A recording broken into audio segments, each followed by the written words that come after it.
I think we're there time-wise. So, good afternoon, everyone. Welcome to the Civic Affairs Committee, today, 4th of March 2025. I will move immediately to agenda item 1. Are there any apologies? I don't believe there are. Nope. I was going to say anybody not present, please raise the right arm, but that doesn't work very well. Declarations of interest. Councillor Bennett. I think we all have to make a declaration of interest in respect of the independent remuneration panel item. You won't need to worry about that. I will say, I perhaps could say that right now as you brought it up. Agenda item 6, which is report independent remuneration panel, going to bump that from today's meeting because I don't think people have had enough time, groups haven't had enough time to look at that and to appraise what's going on in there. And it hasn't come to our group, and I didn't know if it had come to yours or whether Tim had a chance to talk to his group about it, and that seemed a bit, so going to move that off the agenda. Don't mind if people got a few comments I want to make, but not going to make any decisions, not going to vote in it or anything of that nature, and give groups a chance to peruse it and come back with how they feel. That seemed to make perfect sense to me this afternoon, so I've done it. Councillor. Are we going to have another Civic Affairs meeting then before?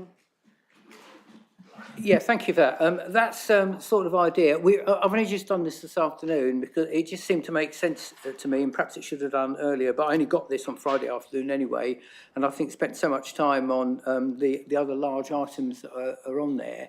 So it sort of occurred to me earlier today. So I haven't spoken to Dan about that yet, but we will need to do that, yeah, and how we fit that in and the timing for that. Dan, what do you think? But the answer is yes, we've got to do something with it. Yeah, just to say there is a Civic Affairs in earliest part of May, yeah. So the recommendations from the report will go to the annual council meeting, so they have the chance in the next couple of months to go over it and then take to Civic Affairs in May. That makes sense to everybody? Oh, lovely, good. So I'm sorry, I should have emailed you. We sort of did that fairly quickly, and Tim said he wanted to speak, so winged that email on so he didn't waste his time coming here. Yeah, but good company's hard to find, Tim, isn't it? So what can I say? Declaration of interest, of course, as you all know, can be tabled right now or at any time as we proceed through the meeting. If something occurs to you, that's absolutely fine. We have no public questions as far as I know, nothing come in online, no emails, nothing like that. In that case, we have no public questions. So that takes us smartly to item 4. Is Sam going to present this? Is he online? Oh, yes, he is. In that case, then, Sam, do you wish to address this item 4 on the agenda? If so, over to you. Thank you very much, Chair. Yes, so I'll just give a kind of brief introduction and the kind of principle level for what's being discussed today. So this all goes back to the report from the Centre for Governance and Scrutiny, which described our current governance model at Cambridge City Council as being pretty ineffective, to put it lightly. And from that, then a decision was taken to set up a group called the Governance Reference Group, which then put together 4 broad principles for how a new governance system could look. And then those 4 principles were passed to the group, which I've chaired, called the Governance Design Group. And members of that group have been me, Councillor Bick, Councillor Bennett, Councillor Simon Smith, and Councillor Robertson. And those 4 principles were the governance system should have timely, efficient decision-making focused on issues that make the biggest difference for residents, that there should be accountable decision-making with proportionate and effective scrutiny, that there should be transparent, simpler and more accessible governance for councillors, officers and residents, and then finally for a system that enables collaboration and facilitates different points of view being explored. So we've been moving toward the direction of a leader and cabinet model, and the decision that will be asked of Civic Affairs today is essentially to finalise that decision to move towards a leader and cabinet model of governance. The original recommendation also talks about approving the draft constitution. From discussions that I've had with officers, and I think all members of the committee I have managed to speak to today, apart from yourself, Councillor Macpherson, it's really been agreed that the draft constitution is not at a stage where we're ready to finalise it per se right now. The original recommendation was to do that and then kind of have finalised changes be made later. But the feeling I think has been that actually we want to do some more work on it before we approve the text, and all that's actually required of us today, required of the committee, which I'm not a member, is ideally to vote to support that Legion Cabinet model. So the recommendation will be amended. I won't say too much about the detail of what's in the Constitution as a result of that, but I will be here to take questions kind of on the policy and principle side, and then anything more detailed will be passed to officers to answer. But I will end it there. Councillor Young. So any detailed comments we have on the text will need to be provided by the 28th of March. You're suggesting we provide that outside this meeting by the 28th of March? Yeah, that appears to be the latest idea. I didn't know if everybody had a copy of that. I was going to read it, but if everybody's got one, that's fine. That will save me doing that. Everybody, there's a single sheet about item 4. There's some spare copies. Down the bottom there. Okay. Dan will get you a copy. So, yeah, that's how I understood. But I've only just seen this about 3 minutes before we started myself. So... yeah, please Sorry. carry on. No, it's fine. Yeah. I would also say that just to make a general comment that and just clarify that the finance section of this is going to be, it says put in a separate document. So I'd like to understand that separate document I'm kind of fine with, but is it going to be part of the Constitution still? And then further on, and just to make some kind of general comments, there's a lot in there that I completely disagree with in terms of a normal financial model. For example, that the directors have responsibility for VAT and for finance systems, and then they need to get approval of the CFO. So this strikes me as very, very outdated, and I understand it's going to be rewritten. So I just kind of like an assurance that that's actually going to happen, because it's not worth, this is, you know, I haven't thought that it would be a good idea to make detailed comments about that, because I think it really needs a complete rewrite on the financial side.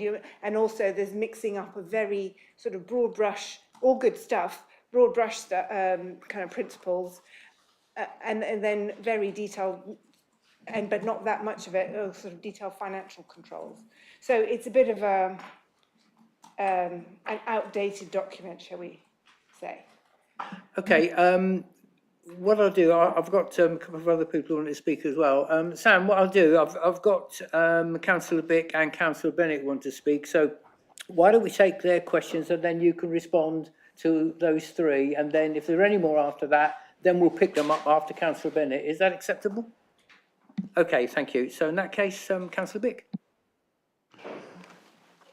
Thank you, Chair, and thank you for allowing me to speak as a non-member of the committee. But like Councillor Carling, I'm a member of the Government Design Group.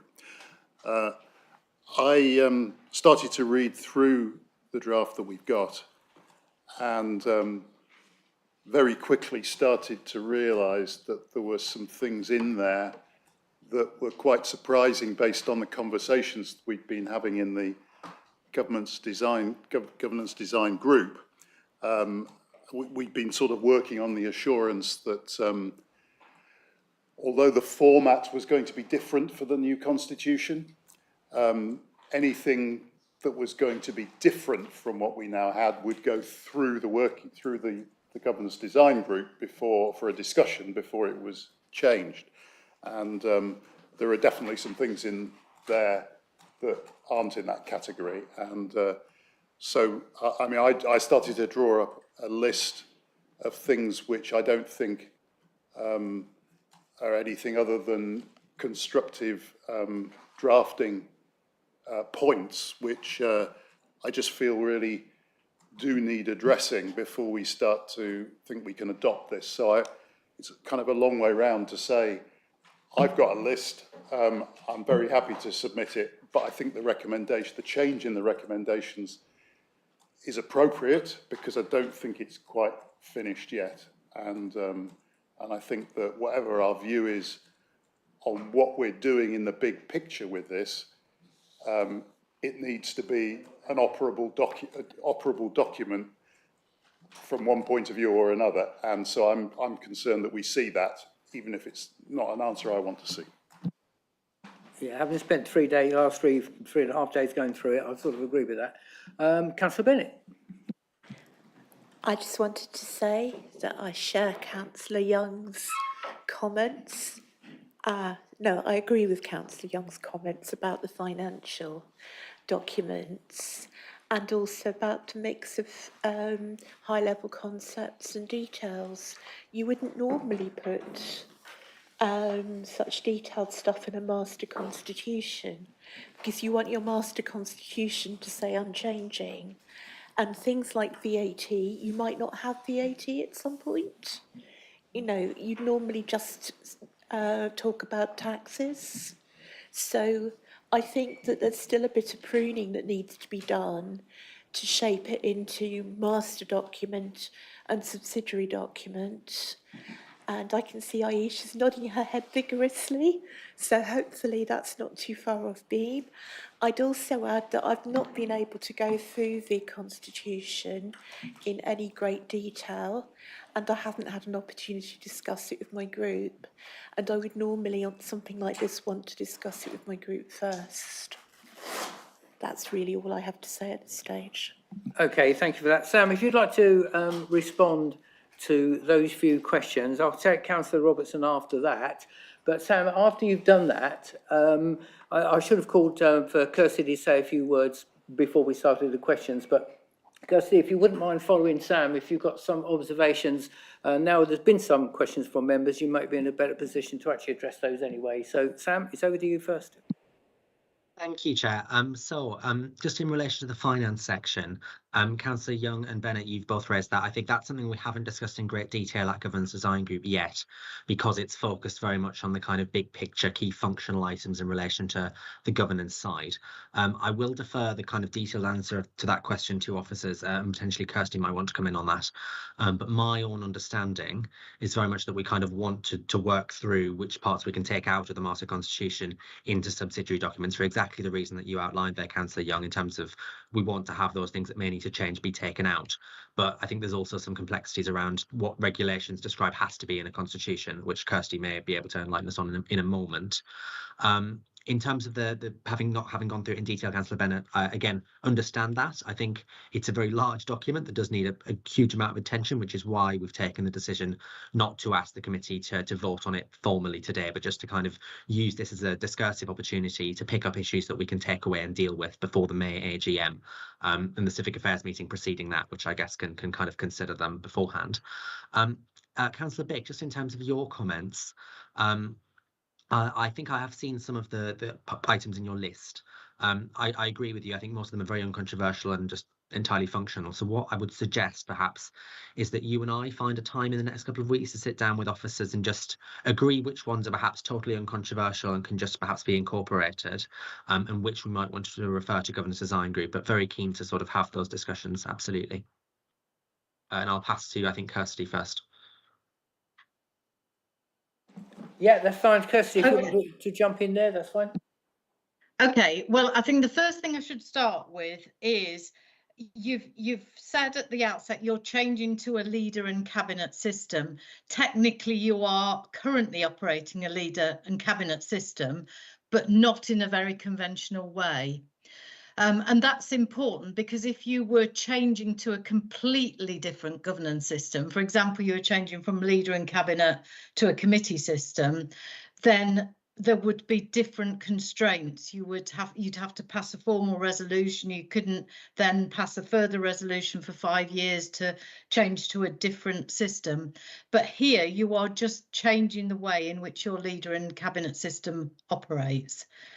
And you're going to operate it in a more conventional way. Now that's important too, because you can actually, if you were actually changing your governance arrangements, you would do it from the AGM, but because you're already within a leader and cabinet system, but are changing the nuances of how it operates, you could technically do that at any time, although I appreciate it's better to do it at the start of a municipal year, because your constitution also dictates how the way you develop the budget and all the other things that go with it. So that's the first point. The second point is in terms of what we've done. I'm Kirsty Cole. I should have started off with that. I'm a former Deputy Chief Executive and Monitoring Officer, and I've been specialising since I took early retirement on standards and governance issues. So we've been helping Cambridge with redesigning the constitution. I've worked with Christine Charnock-Jones, who's a former senior Democratic Service Officer, and together we've been working through with members, if you like, different choices and options. But what I would stress here is we've worked with you, but what you have ended up with is very much your choice. And I think Sam will bear me out that sometimes I've said, if it was up to me, I'd do X, and you have chosen to do Y, because it's your constitution. So this reflects your culture, your values, what you want. Now, in terms of the ad so brief, we actually expressly excluded certain elements in the constitution. So we didn't look at the financial regulations. We didn't look at the procurement rules, but you'll know that the procurement rules have very, very recently changed. So there was no point looking at them before those new rules came into effect. But now they have come into effect, I think that's a job for Cambridge City Council internally, to have a look at the financial regs in the light of the change governance arrangements and the comments that have been made in the meeting, and also to look at the procurement rules, not least because of the new rules that have come into place. So that's those. Now, I think the final point to pick up is what needs to be in the constitution and what doesn't. And there were some papers right at the beginning that we presented to the Governance Design Working Group, and you can fish those out. And they actually set out the legislative framework within which you have to develop your constitution. And there are some directions within that legislative framework which say that your constitution has to include this and this and this. And it's things like what your overview and scrutiny arrangements are, what your cabinet arrangements are, your employment procedure rules. But one of the things that your constitution has to include is your financial regulations. So if you want to streamline your constitution, I guess what you'll have to do is put the key things that relate to finances in the constitution, and then develop subsidiary documents outside of the constitution for the things that are likely to change more frequently. But I think there's probably a list of what needed to be in the constitution right at the beginning, or certainly as a reference to the relevant directions in some of the reports we prepared. So I think that's all I want to say at this stage, unless Christine wants to add anything. Yeah. No, Kirsty, I think I'm fine with that. Sorry, I've not introduced myself. I'm Christine Charnock-Jones, former Democratic Services Manager at Wigan Council, and I've been assistant Kirsty with this piece of work as well. But for the moment, I've nothing to add to it. Christine, we can barely hear you. It's very fragmented. So, right. But perhaps I don't know whether it's the bandwidth you've got, maybe a bit closer to the microphone, but it's very staccato there. Yeah. Sorry about that. I've had the decorators in today, so I've had to move my station, so it's probably caused me a bit of a problem, really. So apologies for that.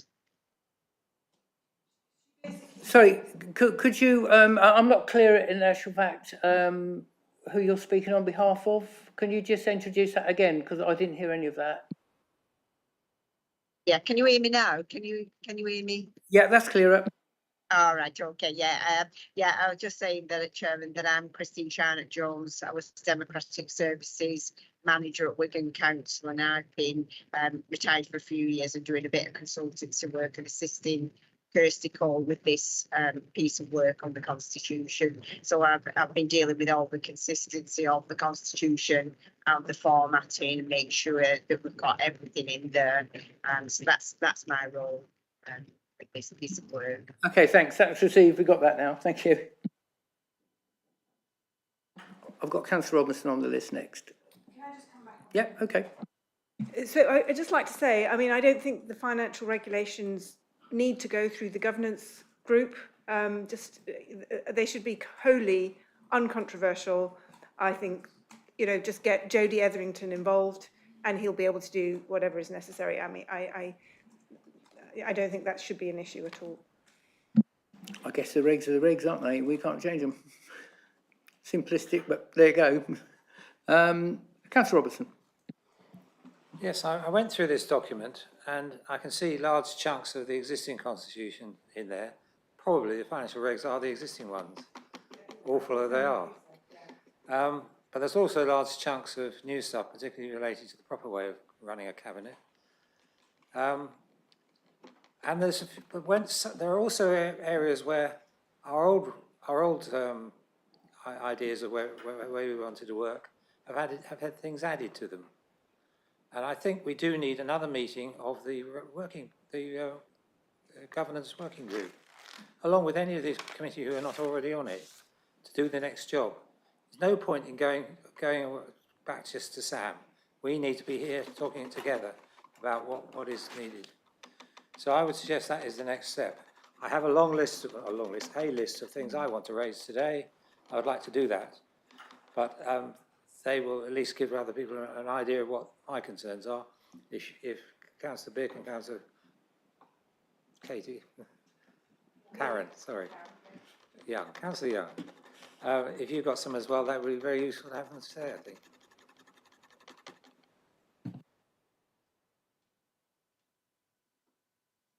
So just to recap on that, I know you said to me earlier that you had a list. So what are your thoughts then? Because I mean, the parameters have changed slightly in the last 20 minutes anyway. But so did you want to read that list off so that people have, rather than not saying go into debate about that, but is that what you were saying you wanted to do? So it wasn't quite clear what you wanted to do with it today. I think I would raise the topics and possibly read a few things out on each of the items. It's not that many. If you've got anything like that, as anybody else on the committee has anything like that as well, it would be useful to us to be thinking about it before we come to this governance meeting, which I hope that we will agree. Councillor Young. I thought we were all going to just feed back our points that we have. I mean, I also have a list. Tim has a list. Not now, you know, by the 28th of March. I think that's what we were saying. And that is exactly my thoughts as well. And I think Councillor Robertson was suggesting actually that we get together and talk about them. And that makes more sense. I think because with the best will in the world, I mean, I know a lot of work has been done by all of us on this, but my feeling at the moment is if we, you know what happened, you start reading the list off and that'll be that, won't it? In 3 hours' time, we'll still be talking about it because that's the nature, that's what we do. And I think that's fine, but not here, not today. But whether another meeting of the governance group is convened is not up to me. I guess that's between Sam and Dan and everybody else. But if that sounds a reasonable assumption to me to do that, to bring those matters to that meeting. Sorry, Sam, you're behind me. Do you want to speak? Thank you, Chair. I mean, I'm very much in the committee's hands as to how you want to play this, but just to say, I'd be very happy to sort of sit down with people individually as a group, with officers in the room as well, and kind of go through lists. First of all, just to pick out the things that would be totally uncontroversial, just to sort of have them approved, versus those that might need a bit more discussion. Then we could have another meeting of the governance design group to go through them. I think that was very much the intention anyway. We are still working through this. So that will be my proposed way forward. But again, very much in the committee's hands. Yeah, sure. Thanks for that, Sam. That's helpful. Councillor Robertson. Can we clarify this March 28th date? If we're going to make progress, do we not need to have everything signed up by then? You can't just have another meeting then. You've got to have it before then, surely. Dan? Yes, so the intention is to give members, and that's across the whole council, an opportunity to feed in any comments by the 28th of March. The intention will then be to have a meeting of the governance design group in April to go through some of those comments, especially those ones that might be more controversial. And then the Civic Affairs meeting in May will have the final constitution taking on board all the comments, governance design group being able to look at those. Okay. And then Civic Affairs will then recommend on to the annual meeting of council, the final constitution for approval.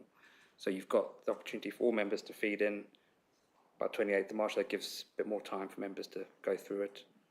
A governance design group in April to go through some of those comments and some of those feedback that are more controversial before the final version of the constitution goes to Civic Affairs, who then recommend it on to the annual meeting. Well, I'm sorry, I don't think we're in the position to issue anything yet. That document cannot go out as it is. It's got errors in it. There's things that we say things that we don't want in it. It's got to come back to us, and then when we're happy with at least this basic, then it can go to the...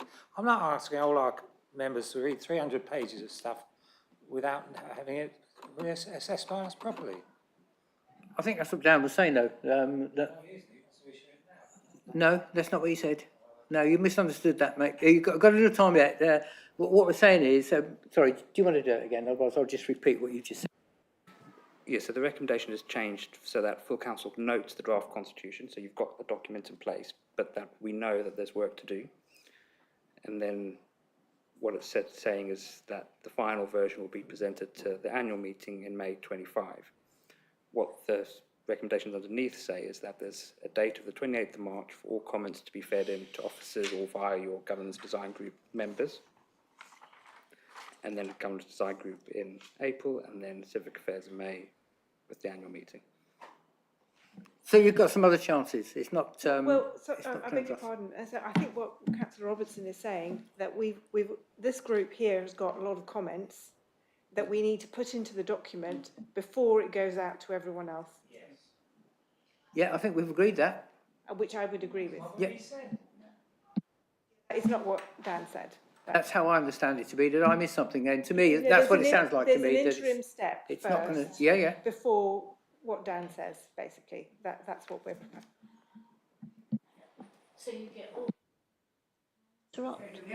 you get all our comments from this group, and then either answer them or edit them into the document. So that before it goes out to other members. Yeah.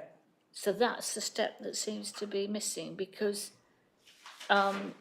you're saying that it sounds as though all members of the council provide their comments in by the 28th, and then it goes to the government's design group in April.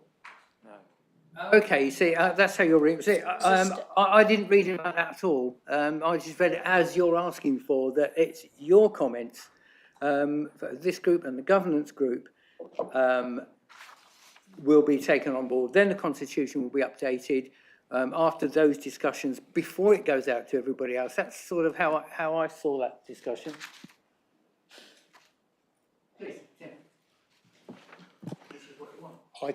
I tend to agree with Councillor Robertson that we shouldn't ideally be circulating a document which needs to be properly finished before we ask people to debate it. But if we have a consensus about that point, then what actually are we asking Council to do on the 17th of April? Because the new recommendation that we've got here is asking them to note the draft constitution, which sort of implies that they've got it.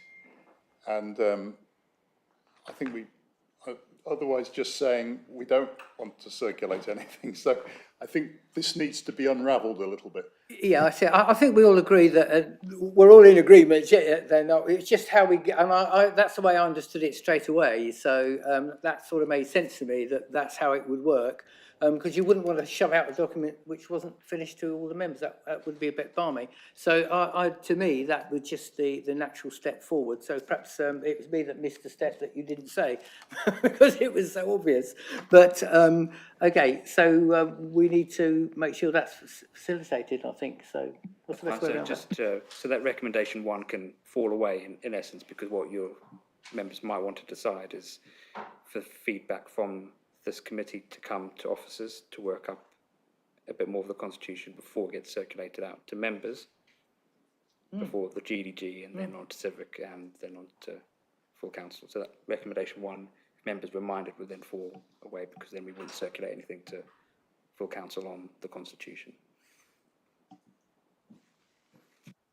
Well, I mean, we've read the document, we can feed back the points very quickly.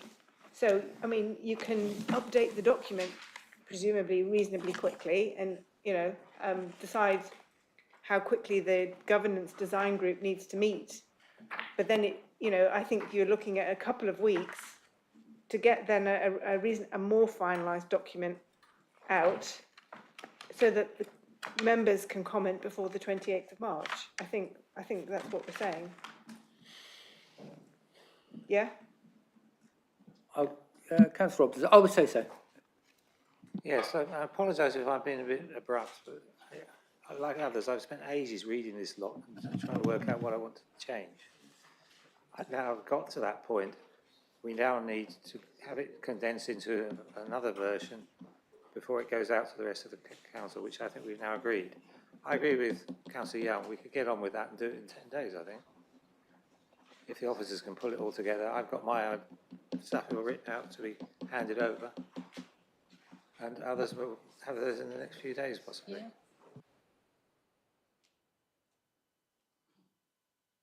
Chair, could I just flag that my hand's up?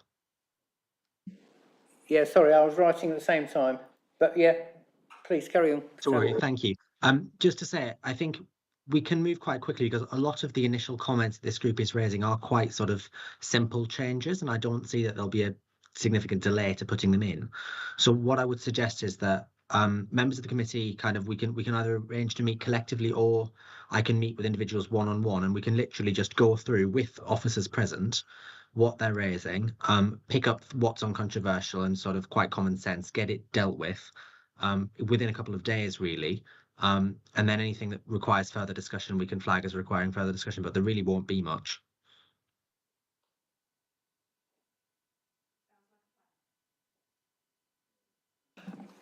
Jenny, did you want to speak? I've still got your name on the list. There were well, now I'm thinking that I'm quite happy to write up my queries and comments.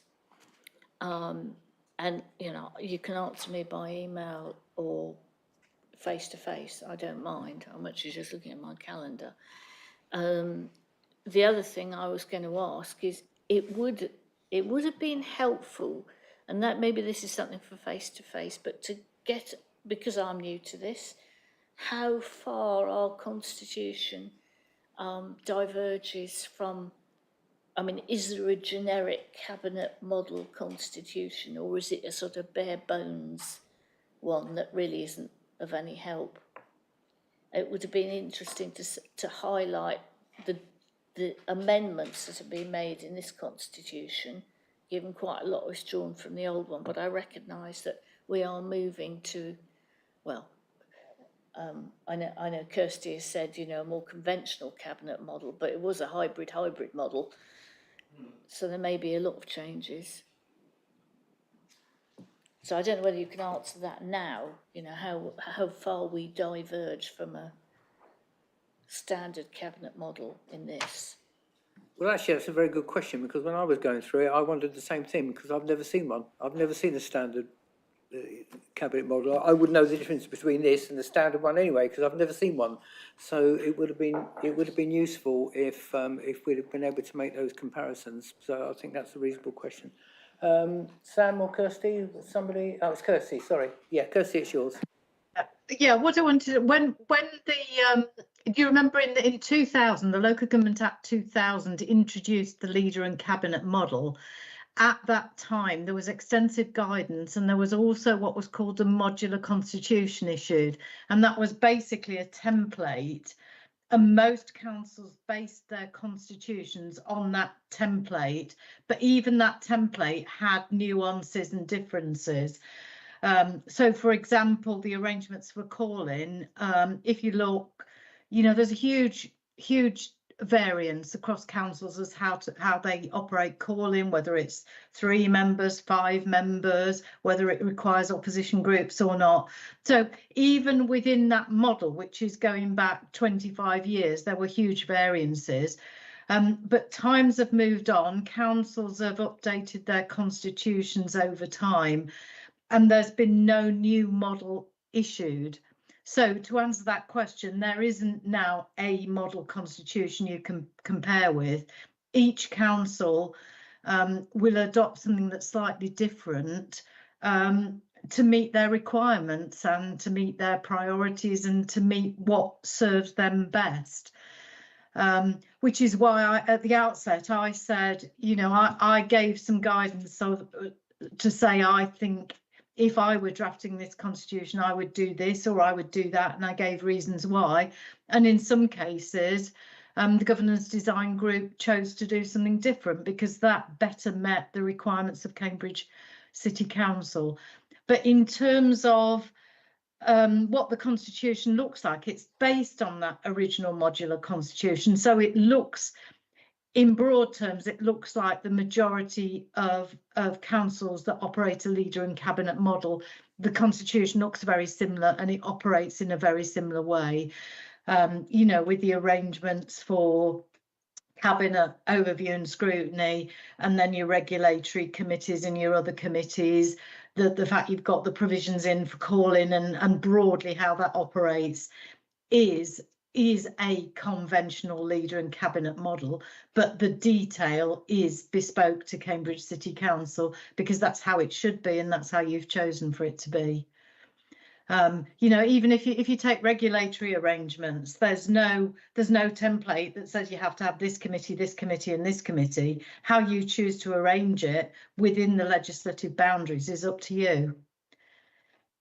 And you won't find any two councils that are identical. Councillor Bigg. So there you go. Okay, that was useful. Thank you for that. Councillor Bigg. Chair, just really looking for clarity about exactly what we're going to be doing. Is it being said that we can produce a full final version of the Constitution before the 17th of March council meeting? No. Okay. No, I think that idea has been binned, I think. Okay. So could I just continue then?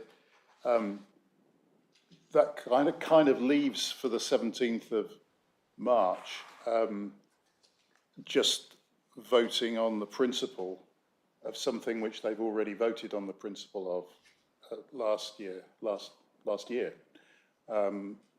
So I'm just groping around for what actually new we're going to be asking members for on the 17th of March, because I'd be clear from my side that my group wouldn't want to commit themselves, I think, unless they've seen the final document. So we already had a vote on the principle.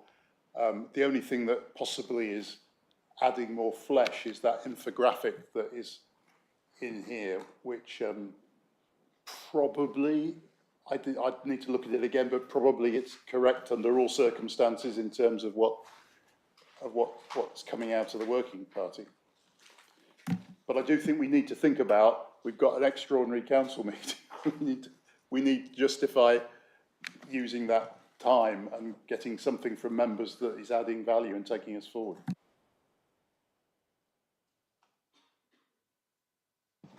Yes, I think what the full council on the 17th of March was, obviously, as you say, it's that infographic which gives more of the flesh to the bones about the revised leader and cabinet model. So you're voting on this as the sort of structure that we'll have in place.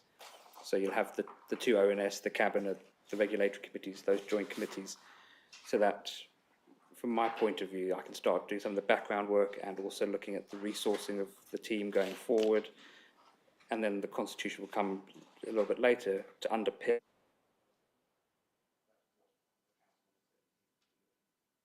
You've gone to a revised, back at the last AGM, to move to a revised leader and cabinet model. This is more flesh on that bone, so to speak.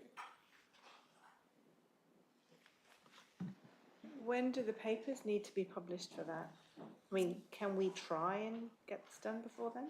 So it's the Friday, the 7th, this Friday. This Friday, oh. Yeah. I have to say with Councillor Bigg, I'm not sure it's, I mean, you can just circulate that thing. Do we need a full council meeting at this stage. I don't think we do. I think we've said it's going to happen at the AGM. I guess the thing about the 17th of May as well, there's a couple of things now. There was this, but there's also the rest of the business that we didn't get through at the last meeting. Yeah, So- but I mean, okay, I'm not saying we cancel the meeting Yeah, yeah. necessarily. I think But, just but on this item, do we need to have it? well, that's It's a what good- I'm I mean, wondering I think myself. maybe- I don't know what we're going to gain by keeping this item at the next council meeting. I don't see any gain in that whatsoever, but perhaps I'm missing something here. Sam's got his hand up. Yeah, go ahead, Sam. Thank you. My understanding was that we were required to essentially approve the change to a leader and cabinet model. However, if that's not legally necessary because we're currently under a leader and cabinet model, that could potentially change things. I mean, I would first just say, are we sure that the council papers have to be published that soon? I have the existing constitution up, which seems to say 5 clear days, which would make it not this Friday. But I mean, I still think that there's a significant amount of very easy things here. A lot of the changes that are being discussed are very straightforward. We can agree them quite easily. So I would potentially still say that we might be in a position to put out a good sense of the Constitution by then, in order for members to have a more detailed discussion and more offer greater feedback.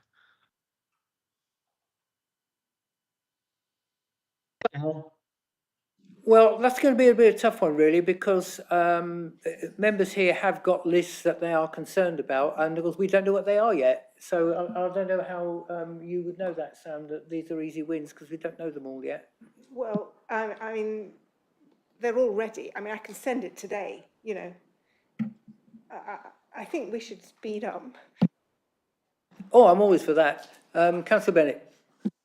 I was just going to say that I've been in this position so many times in my day job, and what normally happens is that other people will want to comment on other people's amendments, so you go round again. That's why I'm not discussing them.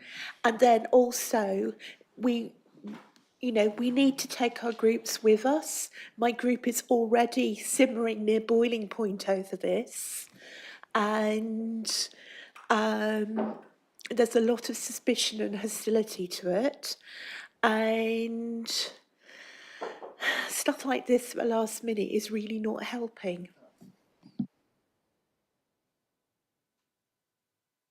What I wanted to suggest is that when the governance design group were looking at this, we tried to start out with principles. So, you know, how many overview and scrutiny committees do we want? What should their remits be? How do we want to arrange the regulatory functions? And broadly, they said we'd like to keep it as close as possible to what we've got at the moment, so that in that sense there isn't a huge change. They looked at how they wanted calling to operate. They looked at definition of key decisions. So all I was wondering is there any merit to taking, if you like, those principles to an April meeting, so that, if you like, you've got those design principles agreed, and then all you're doing at the May meeting then is the actual detailed wording of the Constitution, but in principle, what the design is going to look like is agreed. It's just a suggestion to move it forward.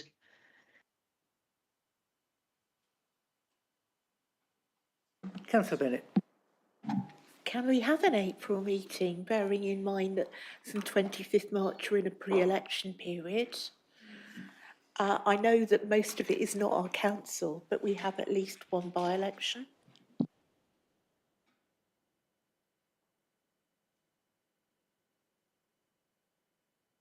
Thank you. Through you, Chair, but I think the possibility of a council meeting in April just isn't there. And of course, it being full council that has to agree to the Constitution, I don't think we're suggesting that.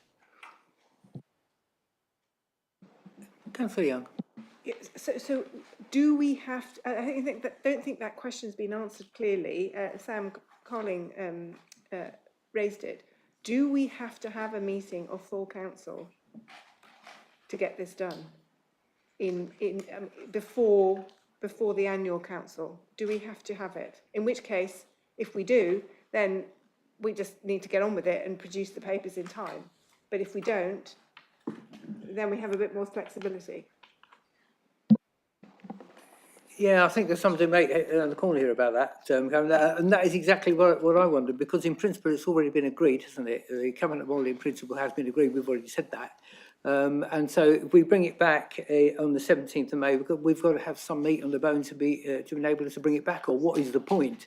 And that sort of bounces back to what Sam has just said, that it may be worth members who have those lists that they would like amended or spoken about to, as you rightly say, to crack on with that. And there's no reason why we can't do that anyway, and have a discussion with Sam, send that to him, and see where we go with that. And if there's enough meat on the bones and there's enough there to actually take back to the council on the 17th of May, then there's no reason why we shouldn't do that. However, what we do need to do is, your question is a good one, does it actually need to go to full council before we get to the AGM in May? That I don't know.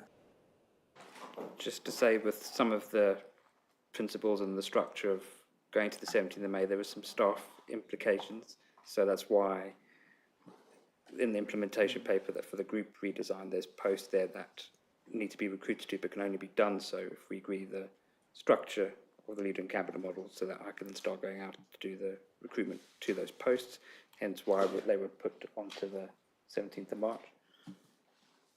Okay, so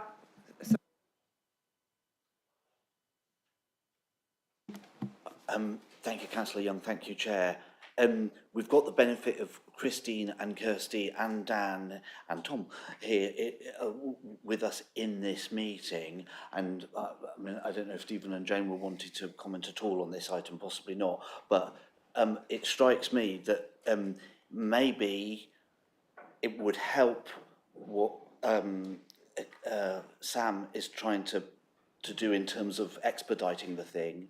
If we could actually hear Councillor Young's list, if we could actually hear and discuss Councillor Robertson's list, is it going to make the meeting that much longer? We've got everybody here. Can we not do it? Could we not go through those items now? Or maybe the chair could put a time limit on discussion if people are worried about that. And then we'd really have a sense of everybody in on the discussion. And I do take on board what Councillor Bennett has said, that sometimes there will be queries against the very amendments that people are bringing forward. But then in that case, what better forum to do it than this? I mean, I'm not trying to make the committee longer, but it's not a long committee anyway. Maybe we could do it now. Any thoughts, any takers? That wasn't my preference. Councillor Robertson. The working group has had a series of meetings, maybe as many as 20, I don't know, it was a lot. We worked together very well, and I think that the next step would be to have another meeting of that group with anybody else who wants to join in, to go through the detail. I don't see the structure as being a problem. It's the detail and some of the bits and pieces that are a problem. Those are the ones that will cause problems.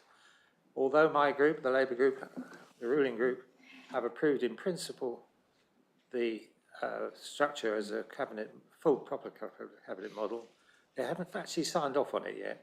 That's the final stage, and we'll see what happens. I can't see it will change, but that will happen at that last stage. In the meantime, we've got to get a document which is actually reusable and does not have little niggles in it that are not satisfying the councillors who are on this group. So I would hope that we would be able to hold that in a few week or two's time. Submit our ideas now. They will take a little bit of time, Patrick, I'm sorry. It won't be as easy as that to deal with. I'm sorry, I should have said Councillor Gawthorpe would as well, because you mentioned also that you had a list, so I realised that would add to the time. Yeah, I think if we submit them all and come back together as a working group in 10 days or so, and then see what we can do about getting a document out to the rest of the council. And that's basically what I said a moment ago, to feed those lists into Sam for you guys to speak, and if there's have an opportunity to meet the governance group again, and then bounce back here when that's been sorted. And that seems to make perfect sense to me, because that's what the governance group is for. That's its point. So that's why I'm not going to go through the list here, because that's the point. So, Jenny. Back with the point I made before. Yeah, hang on, Kirsty. I've just asked Jenny to speak. I agree with what Councillor Robertson's saying and what Councillor Young's saying. Nothing more to add. Yeah, and that's sort of where we were 10 minutes ago, but I'm glad we got there in the end. Yeah, Kirsty, go ahead. Yeah, I'm just really making the point I made before, that if everybody's kind of saying the structure isn't a problem, then why not take the structure to the March meeting? So you've got the principles approved. We're going to operate a more conventional leader and cabinet model. We're going to have these 2 overview and scrutiny committees. We're going to have these regulatory arrangements, and at least that principle then is embedded. And then you've got between March and May then to work through the detailed wording of the Constitution. Because just to answer the other point, there's no reason why the Constitution can't be approved at the May meeting. But what it does mean, if you don't agree, if you like, the design principles in advance, is you're going to agree it and then implement it with immediate effect. So I don't know how that impacts on your training programme, because we're not involved with that. But normally you do a little bit of training in advance of its introduction so that people understand how it's going to operate going forward. And in terms of Dan's comment on the staffing structure, I think the key one there that I've picked up is the appointment of the dedicated overview and scrutiny officer. But even if that was approved in March, the chances of getting them in post for the 17th of May are, I would say, quite slim. So you're going to be operating the new system for a little while without that dedicated officer resource anyway, I would have thought, if you're still going to go for an implementation date of May. So just something to think about. The other point is you've agreed to adopt the LGA model code. And again, you could take that decision in principle in March, so that that's then agreed that that's going to be embedded in the new constitution if there's no controversy about that. And on that one, I think the majority of councils have adopted the LGA model. I would think there are very few now that haven't. So I hope that helps. Okay, thank you for that. I think we've got a consensus of what we're going to do anyway, Kirsty, and that is to table those questions, amendments, whatever they may be, to Sam, and for Sam to link up with those members. They'll almost, not for me to say, but I would guess there'll be almost certainly another governance meeting where that team can get back together and finalise those amendments, and then that will bounce back to us, and then that should be that. For me, I would have thought that was the simplest solution. Completely agree. What do we resolve at this committee then? That all those questions and queries, we'll call them, that you have, will be channelled through Sam. There'll be, and that the governance group will reconvene and discuss those changes and those amendments. And hopefully at that point, there'll be time enough to bounce back, because I think it's got to come back here before 17th of May, hasn't it? And then you'll have something tangible. We'll have something tangible to take to full council on the 17th of May. Sorry, March, sorry. Yeah, sorry, I keep saying May, sorry. That's because the AGM's in my head, that's why. So 17th of March, I'm sorry. But I think we're not going to have another civic affairs meeting before the 17th of March. So I think our resolution today needs to say something along the lines of, we agree subject to the amendments that people are going to put forward and that are going to be and the document that's going to be amended to be then forwarded to full council. Dan? That's fine on that element, but I'll still go back to the 17th of March with the structure and the staffing implications that are within the implementation paper for the group design. That's my key bit around the 17th of March that I'm putting forward. Yeah, and I get what you mean. And so that part of it will come back anyway on the 17th of March. As you say, it's got to for the staffing implications and those sort of things anyway. So, Councillor Robertson? Well, frankly, I don't see the point of the meeting on the 17th of March. I don't think it's going to. It's going to be. We've got the basics understood by our group anyway. The basics which Kirsty outlined, including the number of scrutiny committees. So, I mean, it's like a briefing, really. It's not really any other point of it. Well, as Dan has said, the point of it is specifically for them, for the staffing levels, that needs to come back to full council for council to agree that structure so that the recruitment process can start for the staff. That's the major part of that. Or we'll be in trouble for trying to staff the new. My apologies, I overlooked that bit. That's primarily the factor, and some of those, and I guess the icing on the cake, is the way I see it, is that some of these concerns that members have got here now can be fed into Sam by that time, and some of those also resolved as well as the staffing implications, so we can get perhaps chunks of that out of the way as well, and that sort of thing, because it's got to come back, as we've said. I didn't quite get the staffing implications until Dan said a moment ago. So if members who have got those concerns and have got those, and I know you have, of course, those lists of amendments you'd like to make or changes, if those can be fed into Sam, we can also add those into the constitution as well. We've got a much fuller picture. So is everybody happy with that? All those in favour of that? Lovely. I'm not in favour. I have no possibility of getting any amendments through and discussed in time for them to go out with the notice of meeting on Friday, because we've got planning tomorrow, which is all day, and Thursday is on my day job, and Friday is on my day job.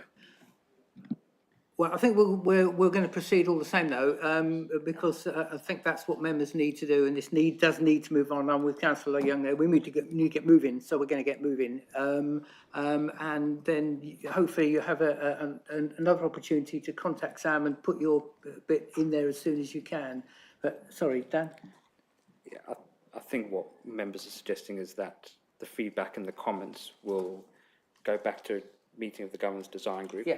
So at the full council meeting, there won't be the constitution because there's needed time to work it up, and the papers go out on Friday. But what will be at the full council is the recommendation with the structure, which can be agreed, so that I can then move on to the staffing implications side of it. And that's what I said, yeah.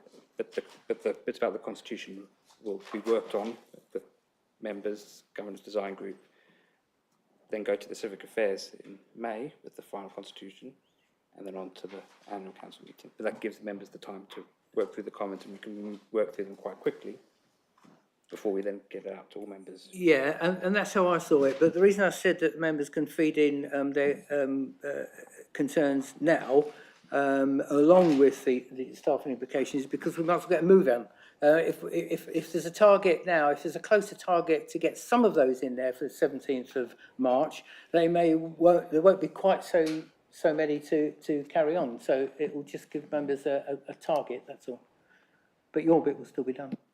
Yeah, I think the target is great for members to start feeding in those comments, but which is all I mean. but what won't be at the full council meeting is the constitution in itself, because there's the bits to work on. That won't be going to the full council meeting, but members will be working on it at pace behind the scenes. Everybody happy? I need to ask a question first. So are we effectively just looking at a high-level direction of travel report coming to 17th March?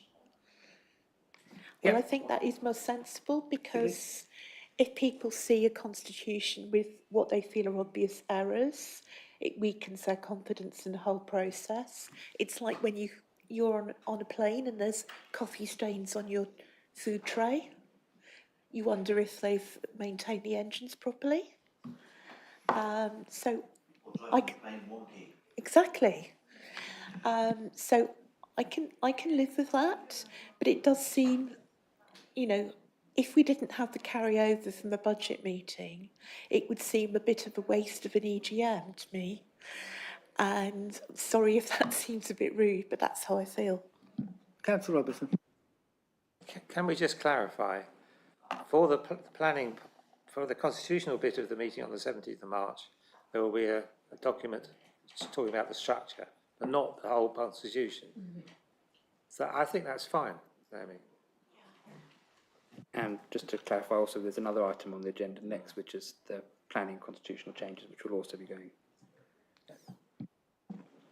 Councillor Bick, Councillor Young, whichever one of you wishes to go first.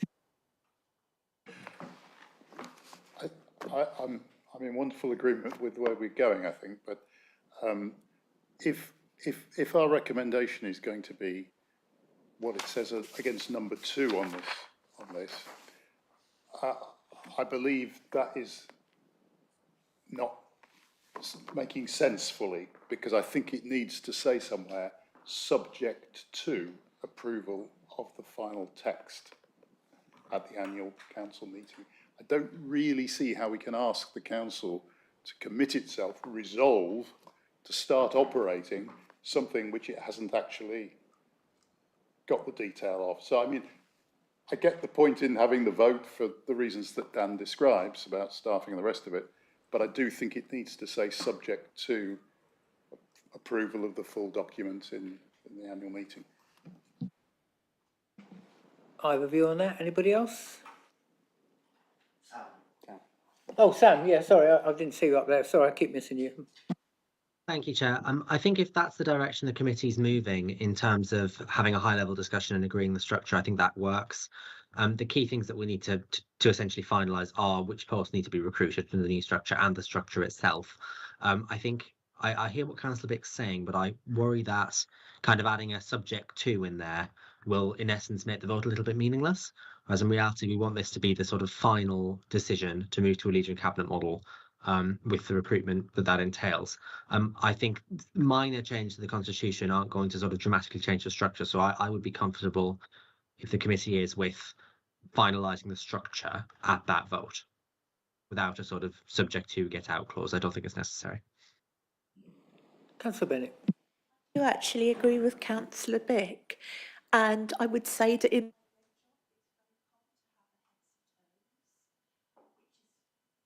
commercial equivalent of your direction of travel document, but it will always be subject to the final detailed document, which in our case is the Constitution.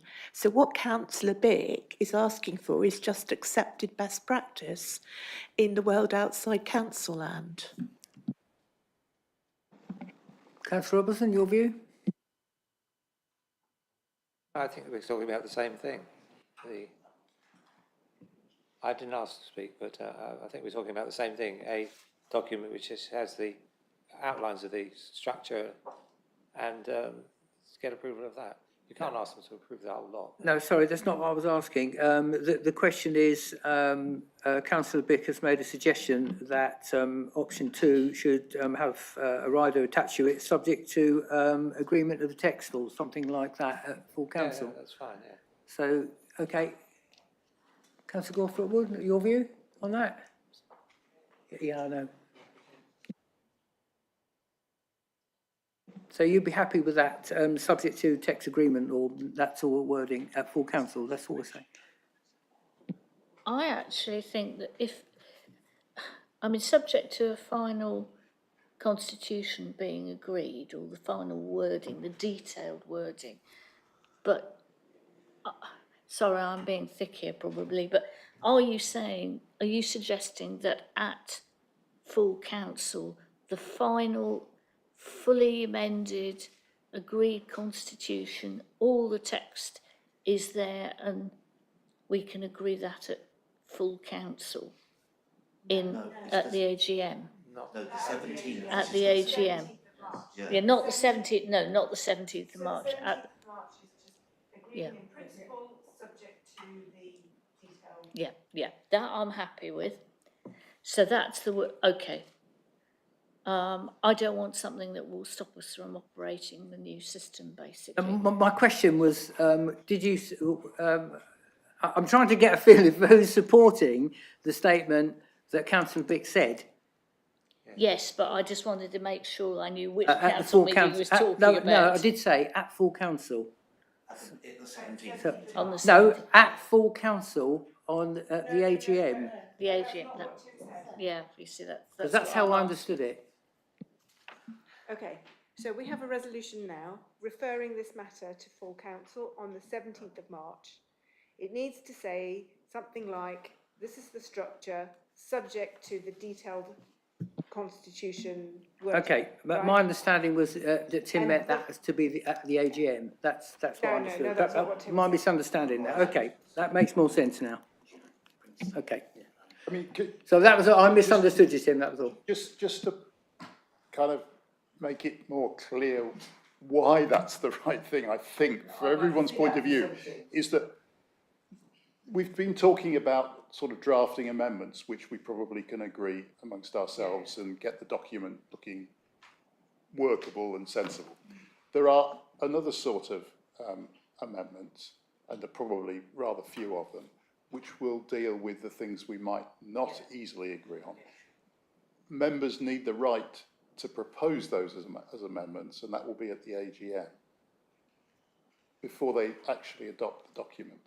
And I think that that has to be the case, and they should not feel they've been preempted by what they voted on the 17th of March.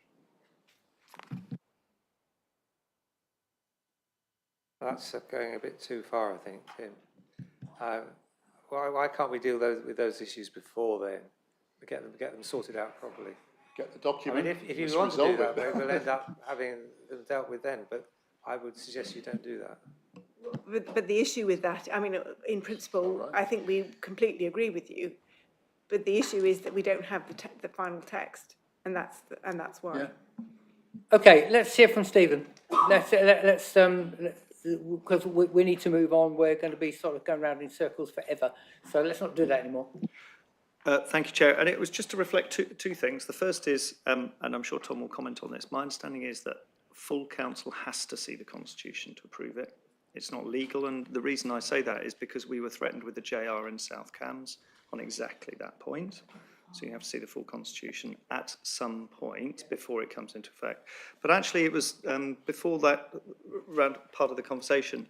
It was just to remind people, and I'm sure some of you in the room will be familiar with this, that we sometimes have an issue of detailed wording within the kind of planning regime where we respond. And one option that I haven't heard on the table is in those circumstances, what the decision of the committee is that agreement to effectively the skeleton of the document, but with opposition and spokes and the relevant portfolio holder effectively then signing off that document when time is short, and that's often the case that we get with some of the consultations that we feed in. Now, I don't know how that might relate to the way that you might touch upon this issue, but it seems to me that's another point to consider, and I think it's actually covered in your constitution already, the existing constitution, that might allow you to do that. But others will be better placed, and of course it's a matter for members. So, Chair, through you, yes, indeed, full council must see and approve a constitution. So I think that is where the annual meeting has been referenced here tonight. In terms of provision within the constitution for legislative and type of referendum and that type of area, that there is provision in there for that to be dealt with. I think, from what I'm gathering here, the direction of travel and where Dan has helpfully come in with his staffing point is in order to be able to go live after an annual meeting subject to member approval and subject to all those other things we've referenced tonight. The schematic on the fact that we're endorsing what is already there, arguably, in the sense we do have a leader in cabinet, but it's a hybrid. Hybrid, as Councillor what is helpfully referenced, is to have that schematic without the wording of the Constitution as such being dealt with on the 17th of March in place. So it's that high-level document to allow Dan to put wheels in motion, and then the Constitution is a separate agreed item for the full council to consider, following all those inputs and following all the groups in consideration.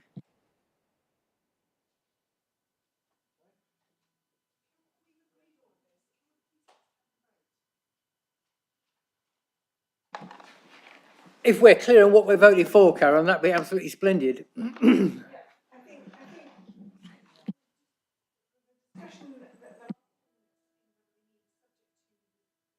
So, you know, the constitution wording being provided. So that's, and I think that's sort of, as Councillor Bennett says, I think that's standard. it commits no one to anything. You know, we only have the structure at the moment. We don't have the final document, so that's where we are. Can we just please agree that that's what we're going to do?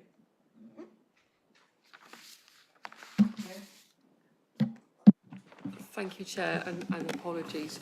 If that is what you're going to take to the 17th of March, could I ask, therefore, because we would want to go on and recruit, and if it's subject to, if you would also then explicitly agree that Dan is enabled to go ahead with that recruitment, even though that the Constitution is subject to, so that we can get those wheels in motion and we've got clarity from you at Council about doing that. I think we all agreed that, didn't we, 10 minutes ago? But yeah, that's right. So everybody happy with that? So, okay. Yeah, and that was what I said a good 10, 15 minutes ago. That was the point of what Dan was trying to get across. That's what we need to make sure. And the rest of the stuff is a bit of baggage, really. Okay. So everybody happy with that?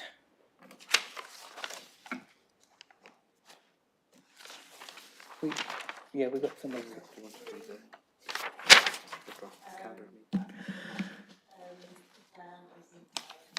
So we've got also to approve the draft calendar of meetings. Everybody had a chance to have a look at that amongst everything else. Are we in agreement to approve that? Subject to the agreement of the Constitution. Sorry, subject to the Constitution. I had a query. Normally there's a planning meeting in August. And while I love the fact that there might not be a planning meeting in August, I was slightly surprised. Okay, I don't know the answer to that. Planning meeting in August, and there isn't one? I didn't look at that.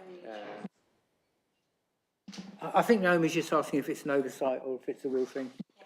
There's not normally meetings in August. There is one for the Joint Development Control Management Committee, as it will be. But we don't normally schedule them in August unless there's business that comes up. We did have last year and the year before. I remember because I normally go on holiday in August and it's a grade A pain. Okay, so what did we decide? That there isn't a. Oh, okay. What else we got there? Do you want me to just read? Yeah. We didn't know you had something. That's right. So just for the item for full council, so it will be that full council resolves to start operating the updated leader and cabinet model of governance from the start of the 2025-2026 municipal year, subject to the detailed wording of the Constitution, and the Democratic Services Manager is able to start the implementation of recruitment to the Overview and Scrutiny Officer and Deputy Democratic Services Manager posts. Okay, that's the 17th of March issue. Yeah, that's fine. Everybody happy with that? I mean, that's quite straightforward. Dan, do you want to specify that it's the AGM that it will be? No, that's the 17th of March. No, I know that. But yeah, this is the statement that's going to. Do you want it to refer to? It could be ourselves to. Yeah, so it could be subject. As the time when the detailed version will be available, or is that? I could say subject to the detailed wording of the Constitution being presented to the annual council in May 2020. I think that's fair, Patrick. Yeah. I think that's fair enough. Rounds it off nicely. Okay. There was a point I've been trying to make that don't get too hung up on the Constitution and having your wording absolutely right, even in May, because you can change it at any council meeting. So the Constitution is a living document. So it doesn't mean once you've adopted it in May, that's what you have to live with.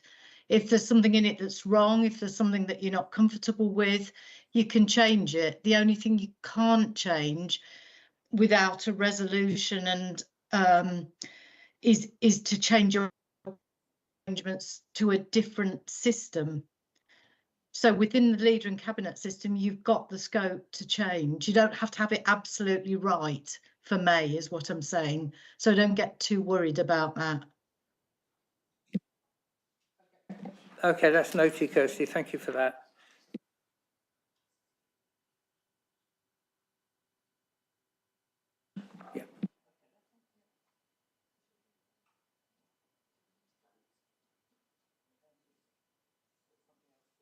just trying to round off some of these, and then we'll do it.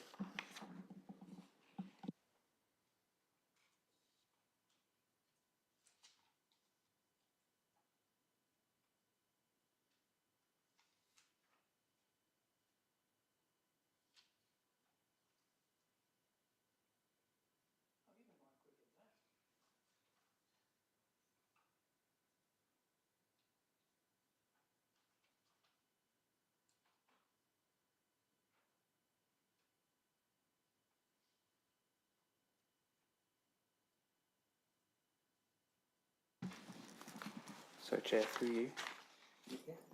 Also, that Civic Affairs notes that members of the committee feed back to officers' comments on the draft constitution before a meeting of the governance design group.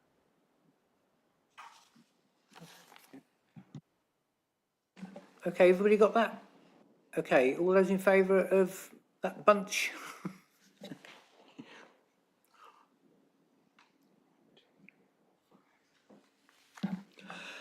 And in that case, are there any against? And abstentions then? Okay, thank you so much. So that will take us smartly into item 5.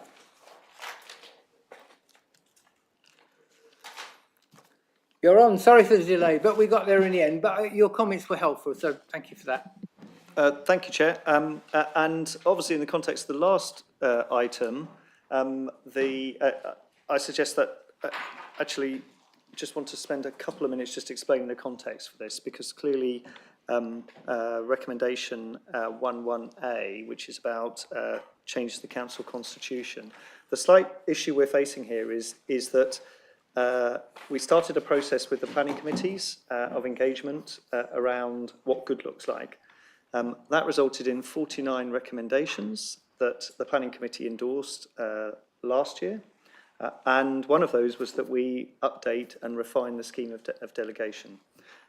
So we put something forward for planning committee, and alongside that, the public speaking guidance and the guidance around the process to help our communities to understand better the planning process.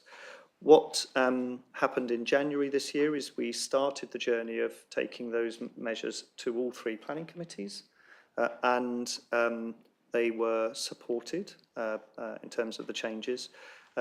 As we seek to bring the approach to the scheme of delegation through now the formal stages, we intersect with the constitutions of both councils. And so what you have in front of you in some respects, on the back of the conversation that you've just had, I just probably need to pull apart slightly. The scheme of officer delegation for planning application matters, which is Appendix B, has been through the planning committees and I think received general support from all 3 planning committees with a number of actually a really helpful conversation and a commitment to review. Appendix A tries to summarise how the changes in the planning committee scheme of delegation intersect with the constitution. And in fact, on page, I think it's page 339, you'll see there are a relatively limited number of places where it does that. In fact, there's a side and a half. And you can see the magnitude. So it's the name of the committees, the name of the scheme of delegation, and so forth. Now, I have received comments and understand from some members there is a concern that from page 341 onwards, what we do is we put big crosses through the current constitution.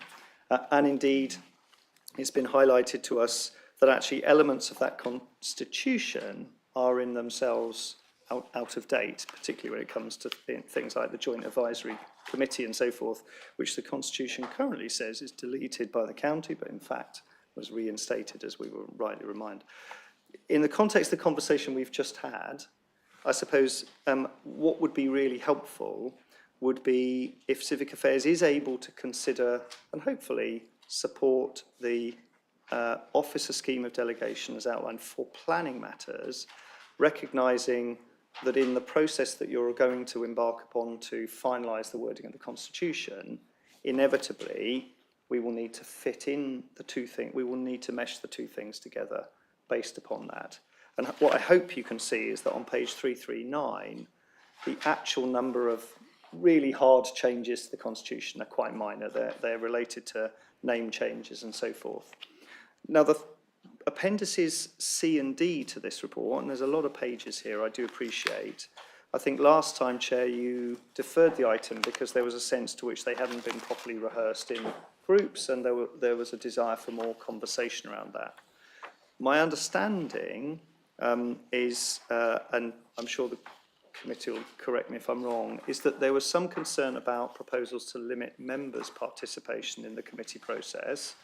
That was set out in Appendix C, which starts on page 441, and there was a proposal to bring a default 3-minute limit to what members of the City Council Planning Committee could speak to in any particular item. Now, it's a scheme of public speaking. What you will see, and I'm sorry about this, that the published version on page 441 is not the one that we're putting in front of you, 411, is not the version we're putting in front of you, but we have made an adjustment so that although there is a limit on speaking in South Cambridgeshire from members of 3 minutes, and in the amendment sheet, we have re-engineered the public speaking guide for the city to remove that, that statement, and instead advocated, hopefully members will be succinct and brief as necessary in the process. The point being that what we are aiming towards getting to is succinct and efficient management of the committee. So mindful of the concern that existed around that provision, we've removed the 3-minute obligation on members speaking at planning committee for the city. But with that, one hopes that recognising the constitution is yet to be finalised, so I would suggest that you don't agree to Appendix A, because that's the interface with the constitution and you need to fully explore that. I would hope that given that these items have been through your planning committees and been through a member working group to get there, that you're able to endorse the revisions to Appendix C that are set out in the addendum sheet, Appendix A, which is Appendix B, which is the scheme of delegation, and Appendix D, which is the good planning practice guide, which doesn't strictly speaking need to be approved by you, but which is part of the suite of documents that we hope will improve the planning committee's functioning and performance. I hope that's clear, Chair. If there's any questions, happy to answer them. And Jane Rodens, who's lived this scheme of delegation project for the last 6 months, is here to answer any questions as well. Councillor Young. Just to say, I think this has been thoroughly discussed already at the planning group, so I'm not going to make any more comments. I think it's all fine. I think the one proviso that the Liberal Democrats members had was that there be a review after 12 months, and I think that there's been an assurance that that's been given, so no further questions from us. Councillor Bennett. Hi, as you know, I was involved in the working party and have briefed my group as I go. Our group's only concerned with the 3-minute rule, which has now been withdrawn. You know, we will aim to be as succinct as possible, but sometimes, particularly when you have members who haven't had planning training and need some time to organise their thoughts, you know, it's difficult to stay within 3 minutes.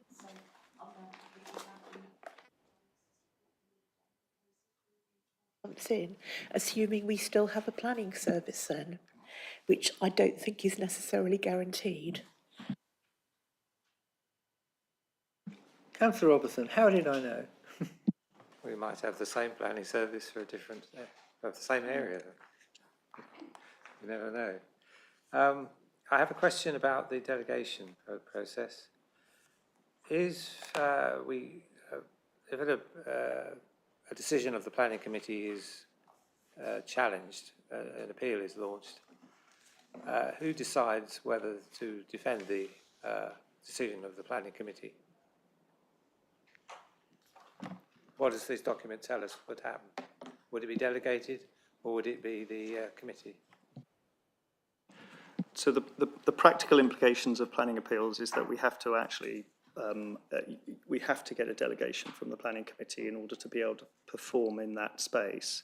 What you might have noticed in some of the kind of planning appeals that have evolved post the committee is that we routinely bring a report back to the planning committee. For example, if we're not able, we cannot find an expert witness, and members of the planning committee certainly will probably hopefully support me there, that we bring a report back and says, these are the grounds that we're going to have to pursue. The other grounds we can't, for whatever reason, support. So there is a kind of iterative process that does engage with the planning committee. But because, for example, we have to agree on the day in front of a planning inspector, conditions, 106s, the general provision that exists within the delegation from the planning committee is that when an application is refused, we'll fight the appeal on those reasons. If we can't fight the appeal on those reasons because, for example, we can't find a witness to support us, we have brought those reports back to planning committee, and planning committee have debated that and considered the matter. Because in many respects, the planning committee can't sit in the room at the public inquiry, for example, there is a delegation that has to pass to officers to be able to run the inquiry and so forth. But it's generally a collaborative process, and hopefully members will see that. Thank you. I was very, very glad to hear that. I wish it was true of the licensing.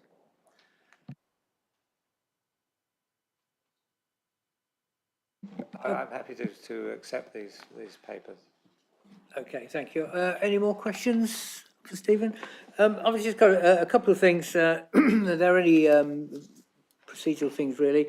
The first one, there was also a question which may have been answered somewhere in these papers about councillors calling in for across wards, other wards. There was some concern about that in the original document, and that may well have been addressed. So that's my first one, that councillors will be able to, if they feel the need, if the occasion to do so, because lots of times, especially with the size of the developments that we're having in the city, will cross boundaries, and so that they'll be able to call in from across wards if they show need to.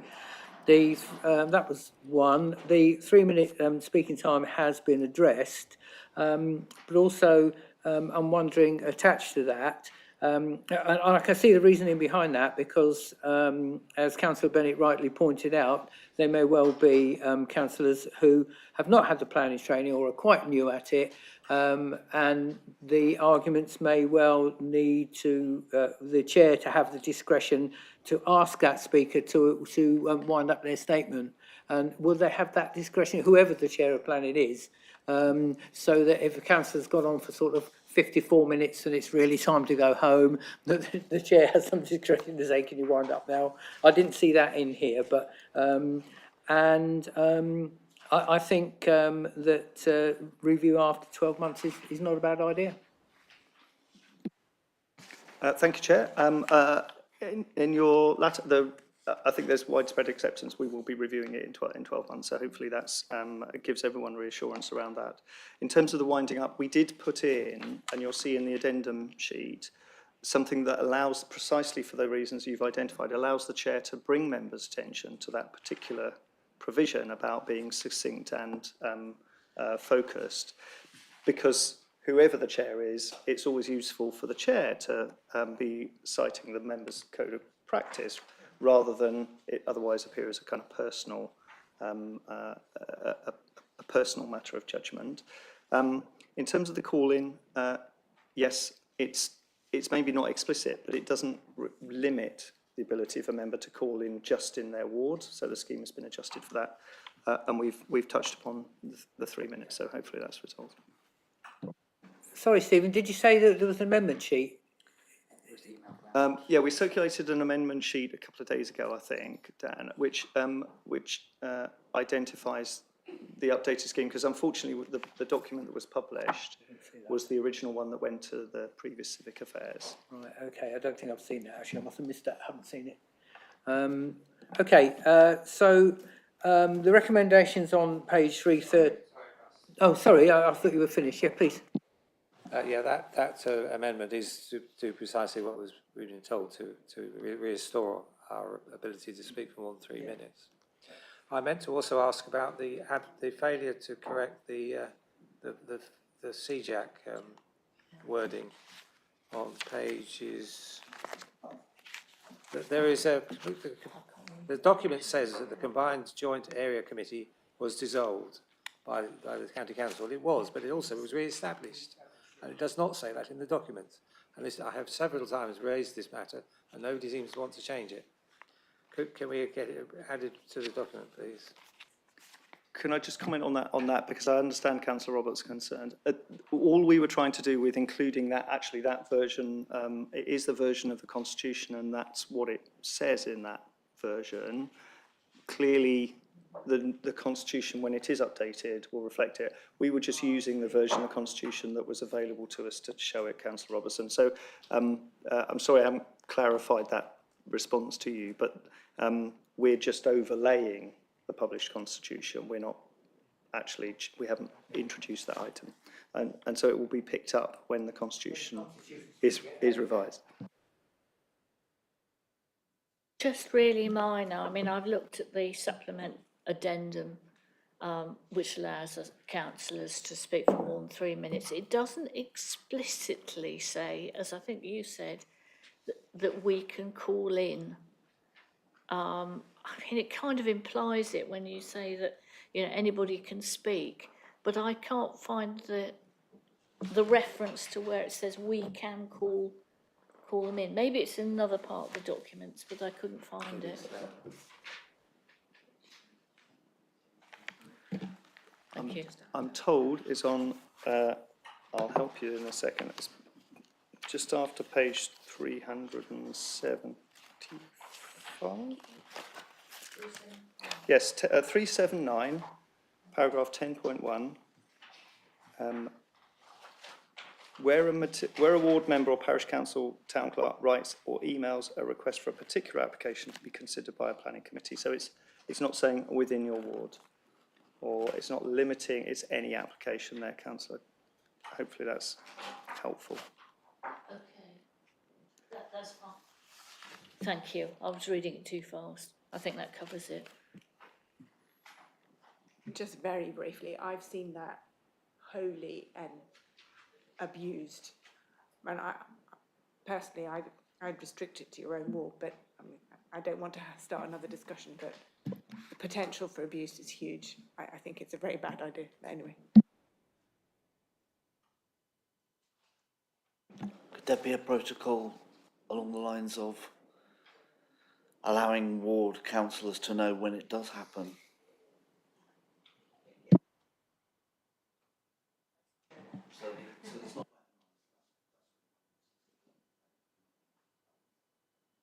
Stephen, how say you? We did touch upon this last Civic Affairs actually, because there are a range of views. I think the 12-month review is a helpful tool for us to take stock, and of course, you know, what we've tried to highlight is the responsible behaviour by councillors to avoid this.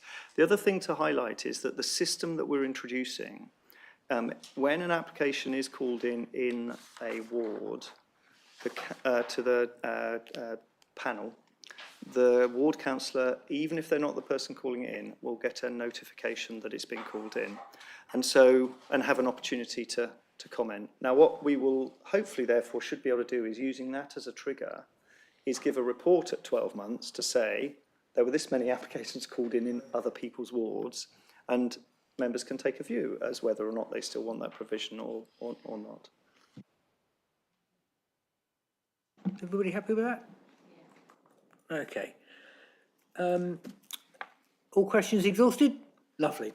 So on page 33, 333, there are the recommendations, and just to bounce back, if I understood that correctly, because a little while ago now, Stephen was saying, those recommendations A, B and C, but on recommendation A, we're only actually talking about Appendix B, not A, so bin that one.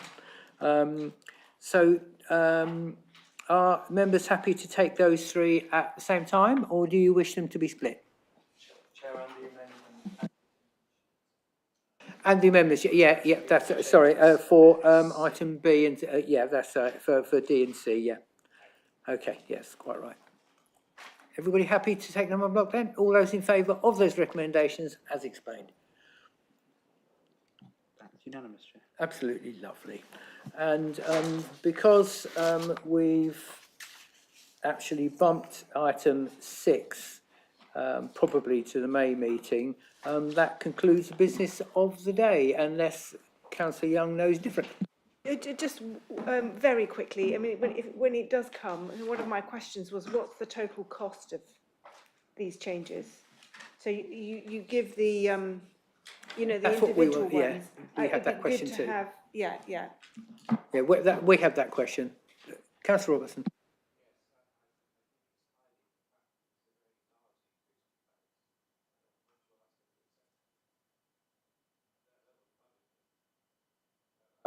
And also there's a couple of errors in the table, which I will notify the officers about.